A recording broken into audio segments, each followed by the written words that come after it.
నమస్తే, welcome to reflection news. America అధ్యక్షుడు Donald Trump, Ukraine అధ్యక్షుడు జెలెన్స్కీల భేటీ నేపథ్యంలో ఇరువురి నేతల మధ్య మాటల యుద్ధం జరిగింది.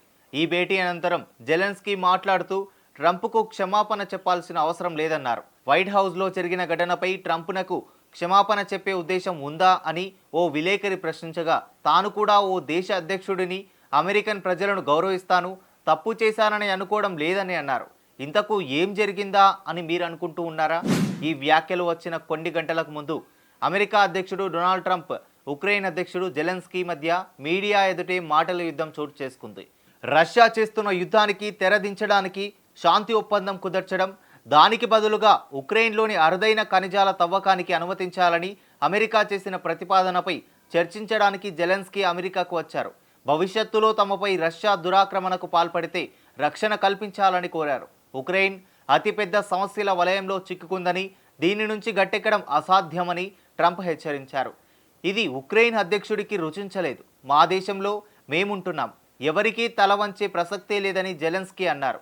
ఇరువురు నేతల మధ్య వాగ్వాదం మరికాస్త ఎక్కువైంది. ఉక్రెయిన్ రష్యా మధ్య శాంతి ఒప్పందం కుదిర్చేందుకు ప్రయత్నిస్తున్న తరుణంలో జెలెన్స్కీ వ్యవహార శైలి సరికాదని ట్రంప్ ఆగ్రహం వ్యక్తం చేశారు. అక్కడే ఉన్న అమెరికా ఉపాధ్యక్షుడు జేడీ వాన్స్ కలగజేసుకుని గట్టిగా మాట్లాడొద్దని జెలెన్స్కీకి హితవు పలికారు. రెండు దేశాల మధ్య యుద్ధానికి ముగింపు పలకాలంటే దౌత్యం అవసరమని చెప్పారు. $350 బిలియన్ ఆర్థిక సాయం అమెరికా చేసిందని, ఆయుధాలు సమకూర్చామని, అమెరికా సైనిక పరికరాలే లేకపోతే రష్యా ఉక్రెయిన్ యుద్ధం 2 వారాల్లో ముగిసిపోయేదని ట్రంప్ తేల్చి చెప్పారు. ట్రంప్ తటస్థంగా ఉండాలని, తమ వైపే ఉండాలని తాను కోరుకుంటున్నట్లు జెలెన్స్కీ తెలిపారు. ఆఫీసులో ఘర్షణ ఇరుపక్షాలకు మంచిది కాదన్నారు జెలెన్స్కీ. ట్రంప్ అతడి వ్యవహార శైలిపై నిట్టూర్పు వదిలారు. ఇలా ఇరువురి మధ్య జరిగిన గొడవ గురించే ప్రపంచ దేశాలు మాట్లాడుకుంటూ ఉన్నాయి.